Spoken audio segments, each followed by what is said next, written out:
Boa noite. Sem médicos, sem estrutura e sem materiais. Vistoria revela a situação precária no hospital da Polícia Militar no Recife. Motociclista morre em acidente envolvendo o caminhão do Sedex, serviço de entrega rápida dos Correios em Boa Viagem. Ex-PM integrava grupo de extermínio e foi morto por facção rival, afirma a polícia, após operação que prendeu 4 pessoas. A audiência debate políticas públicas para combater exploração sexual contra crianças e adolescentes em Pernambuco. E os aposentados e pensionistas já podem informar ao INSS se autorizaram ou não os descontos nos benefícios. A gente explica como.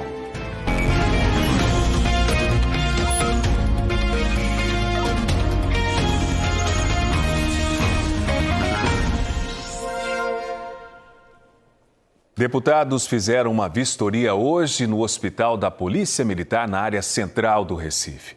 Os problemas encontrados afetam servidores e seus dependentes diariamente. Faz 8 anos que Dona Yandeci teve câncer de mama.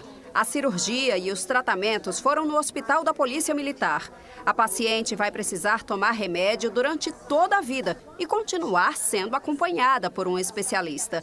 Mas não está tendo acesso a nenhum desses serviços no hospital. Eu vim para minha oncologista no mês de fevereiro esse ano e ela queria me ver agora em maio. Aí eu tive hoje na central para saber se os dias permaneciam o mesmo. E não tem oncologista. Eram 3 oncologistas que atendiam aqui e está sem oncologista, não tem previsão nenhuma de oncologista. E meu histórico está todo aqui, né, no computador, então eu estou sem rumo. Reclamações como essa chegaram ao conhecimento dos deputados da ALEP, Assembleia Legislativa de Pernambuco. E uma comissão parlamentar foi formada para fazer uma vistoria no Hospital da Polícia Militar, no bairro do Derby, área central do Recife, e que existe há 84 anos.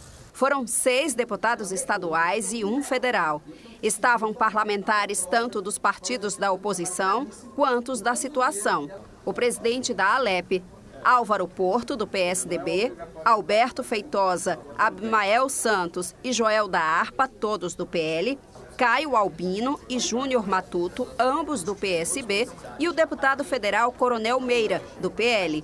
O deputado Alberto Feitosa falou sobre o trabalho da comissão. A Comissão de Saúde da Assembleia Legislativa vai sim fazer um relatório, desse relatório encaminhar perguntas ao próprio governo do Estado através de um pedido de informações, como também encaminhar o que a gente vê ao Tribunal de Contas e ao Ministério Público, como também a própria Secretaria da Saúde, quem sabe até o Anvisa e o próprio Corpo de Bombeiros. Será que esse hospital está com todas as licenças em dia? Tem condições de tirar essas licenças? A comissão foi recebida por representantes da Polícia Militar. A imprensa não foi autorizada a entrar. As fotos e vídeos que recebemos mostram a falta de manutenção. Camas enferrujadas, colchões velhos e rasgados, as paredes mofadas e com aspecto de abandono. Parte do teto também precisa de reparo. No local funcionam ambulatórios e maternidade. A vistoria demorou quase 1 hora. A gente vê vários quartos fechados, entulhos dentro dos quartos.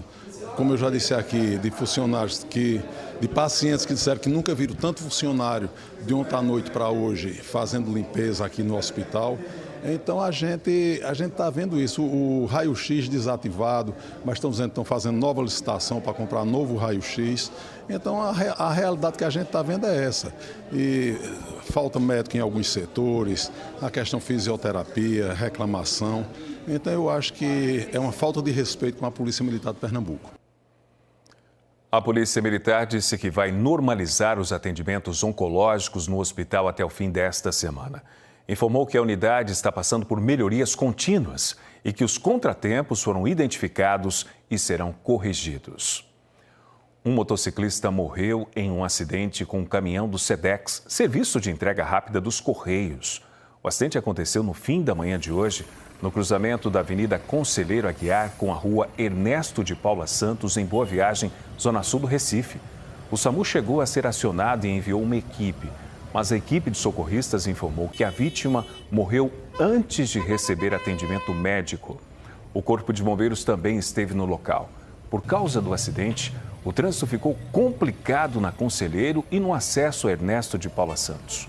A Polícia Civil vai investigar o caso. Nós entramos em contato com os Correios, mas ainda não tivemos resposta. Outros detalhes você confere no G1. No bairro de Santo Amaro, no centro da cidade, um homem morreu eletrocutado. De acordo com testemunhas, ele recebeu a descarga elétrica quando subia em um poste para furtar fios de cobre. Foi hoje de madrugada, no cruzamento da Avenida Mário Melo com a Rua do Hospício, perto do Parque 13 de Maio. O SAMU informou que foi chamado às 7h30 da manhã e quando chegou ao local, o homem já estava morto. A Polícia Militar isolou a área até a chegada dos peritos do Instituto de Criminalística e da equipe do Instituto de Medicina Legal. A CTTU precisou interditar o trânsito no local, o que gerou engarrafamento no entorno, no horário em que as pessoas seguiam para os compromissos da manhã. A Neoenergia lamentou a tentativa de furto de fios, que resultou em morte, e disse que enviou uma equipe para fazer a manutenção na rede de distribuição elétrica. Apesar disso, não foi preciso interromper o fornecimento de energia da região. A Polícia Civil deu detalhes hoje da operação que prendeu um grupo criminoso suspeito de envolvimento na morte do ex-policial militar Júnior Black em 2023. A repórter Luna Markman tem as informações.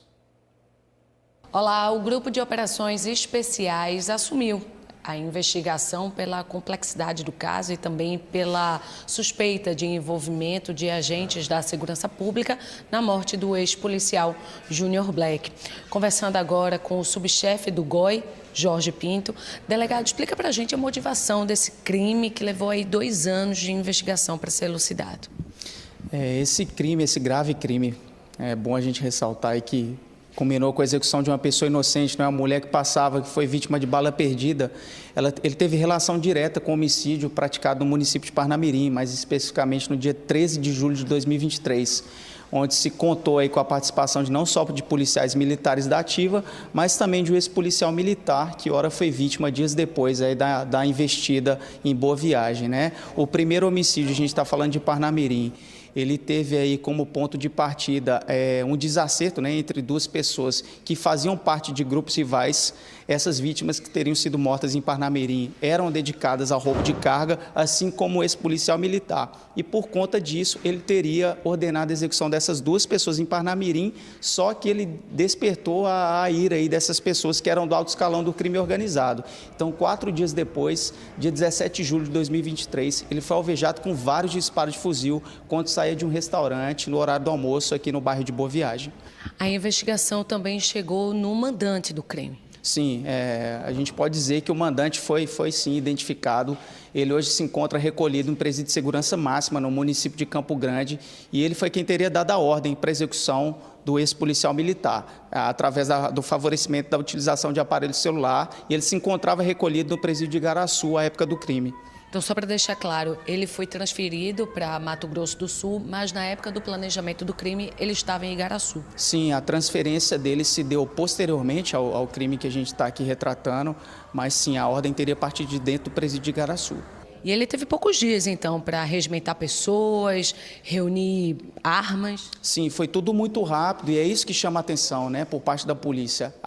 Não só a complexidade da investigação, mas também o poderio desse grupo. Porque isso envolve emprego de recurso financeiro, a utilização de pessoas dispostas a fazerem isso e também veículo clonado que foi utilizado para desembarcar os atiradores. Além dessa pessoa que já estava presa, outras 3 foram presas. Sim, outros 3 mandados de prisão foram cumpridos, né? Um em Jaboatão dos Guararapes, um em Recife e o outro no município de João Pessoa, afora o líder aí da nossa organização lá em Campo Grande. São pessoas que trabalham nas forças de segurança do Estado? A gente não pode passar maiores detalhes dessas informações, mas sim, havia sim indivíduos que mantinham uma certa relação com as forças de segurança, alguns já foram excluídos e outros ainda permanecem na ativa. Uma pessoa segue foragida, então a operação continua, a investigação continua? Com certeza. A gente dispõe do prazo de 30 dias para estar concluindo o inquérito, está remetendo todas as informações para o Ministério Público para que finalmente possa se levar à justiça e fazer a justiça pela família da vítima. Ok. Muito obrigada pelas informações, delegado. Voltamos ao estúdio. Uma mulher grávida foi presa em flagrante por tráfico de drogas ao desembarcar no aeroporto do Recife. Os policiais federais faziam uma fiscalização de rotina quando encontraram quase meio quilo de pasta base de cocaína dentro de uma bolsa de mão que a mulher carregava. No depoimento, ela disse que receberia R$2.000 para transportar a droga de Corumbá, em Mato Grosso do Sul, para Fortaleza, no Ceará. A gestante, que já havia sido presa por tráfico anteriormente, foi encaminhada para a Colônia Penal Feminina do Recife. E uma audiência pública na Assembleia Legislativa marcou o lançamento da campanha 18 de maio em Pernambuco. A data reforça o combate ao abuso e à exploração sexual de crianças e adolescentes. O auditório da Assembleia Legislativa ficou cheio. Representantes de ONGs, do poder público e adolescentes participaram da audiência. O encontro foi presidido pela deputada estadual Gleide Ângelo, do PSB. Ela reforçou a importância da conscientização e da necessidade de produzir dados para implementar políticas públicas. Na região tem cerca de mais de 20 mil crianças e adolescentes que estão sendo exploradas sexualmente. E você vai para os dados do governo do estado, da Secretaria de Defesa Social, você não tem. Você precisa saber quem são essas mulheres que estão sendo traficadas, quem são esses adolescentes. Então o grande problema é esse. De acordo com o Ministério dos Direitos Humanos e da Cidadania, só em 2025 foram registradas mais de 12 mil denúncias de violência sexual contra crianças e adolescentes no Brasil. Em muitos casos, o silêncio da vítima e o medo de denunciar dificultam a identificação do crime. Essa audiência, assim como a campanha, ela vem denunciar esses crimes e chamar a atenção do poder público para uma ação conjunta entre poder executivo, legislativo e judiciário para implementar um plano de ação de enfrentamento a essas violências aqui em Pernambuco. Na audiência também foram divulgados dados de uma pesquisa da Fiocruz em parceria com outras instituições. O questionário aplicado na região metropolitana do Recife teve 603 entrevistadas com idades entre 18 e 21 anos. São profissionais do sexo. 100% delas trocaram relações sexuais ou favores quando eram menores de 18 anos. 47% receberam R$100 ou menos na primeira vez que estiveram envolvidas numa situação de exploração sexual comercial. E 78,6% ainda estavam matriculadas na escola quando aconteceu a exploração. Iracila é coordenadora pedagógica do grupo Ruas e Praças, que há 37 anos combate a violência sexual contra crianças e adolescentes na região metropolitana. Nós trabalhamos no processo da formação, na redução da violência sexual e comercial de crianças e adolescentes, despertando nas mesmas para com que se possam se prevenir com segurança. A exploração sexual de crianças e adolescentes acontece muitas vezes perto da gente, no convívio familiar, no bairro, nos espaços públicos. Essa mobilização é importante para romper o silêncio, alertar e, principalmente, proteger. É sobre saber e aprender sobre isso, porque os adolescentes hoje em dia acabam sofrendo muita violência por não ter acesso àquilo. Acabam não sabendo como denunciar e nem como falar. Adolescentes e crianças precisam ser cuidados, protegidos. A Secretaria da Criança e da Juventude disse que tem ações permanentes de educação social em grandes eventos.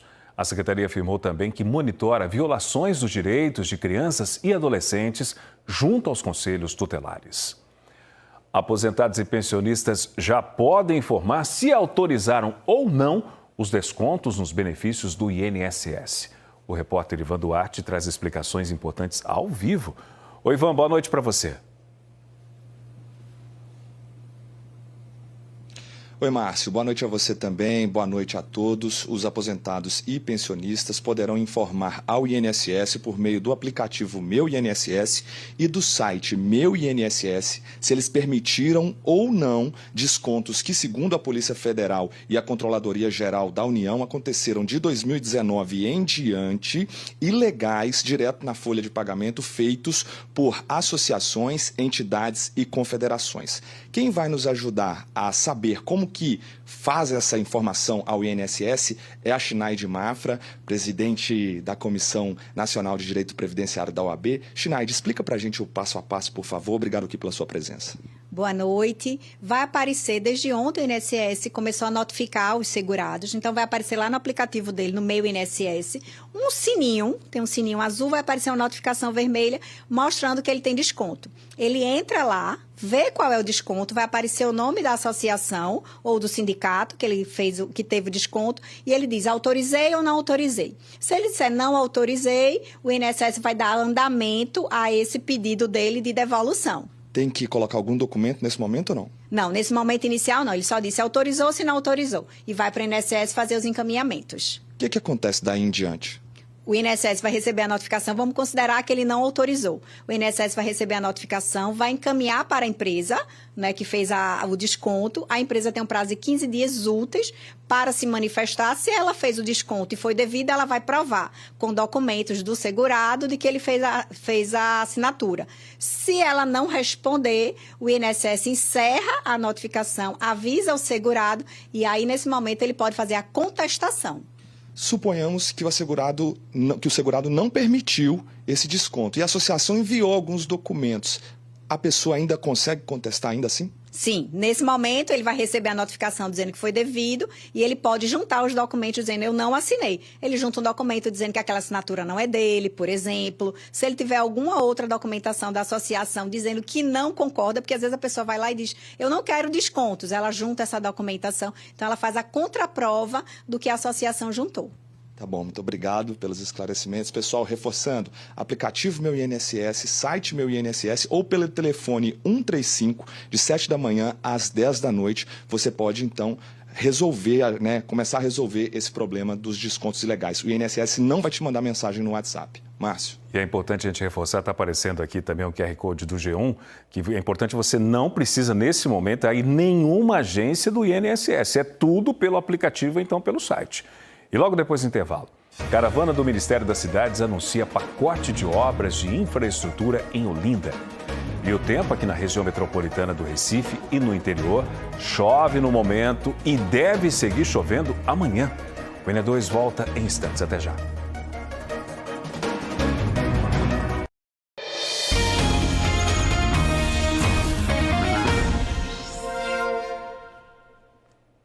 Estudantes de Olinda participam de uma programação especial voltada para tecnologia e consciência ambiental. Em Olinda, o digital virou ferramenta de transformação nas mãos de crianças da rede municipal. É que essa semana a cidade participa do Scratch Day 2025, uma imersão digital que está unindo o universo dos códigos de programação com a criatividade e consciência ambiental. Dentro das salas de aula da escola Professora Norma Coelho, o clima é de descoberta. O dedo comanda histórias interativas, jogos e animações que nascem da cabeça dos próprios alunos. Eles estão usando o Scratch, um software gratuito que ensina a programar de um jeito lúdico e acessível. Miguel se empolgou com as ideias e criou uma forma de ilustrar a proteção ao meio ambiente. Fiz uma menina descendo do morro e ia botar os lixo para a menina ir tirando. Por que é importante ela coletar esse lixo? Para o planeta ficar limpo.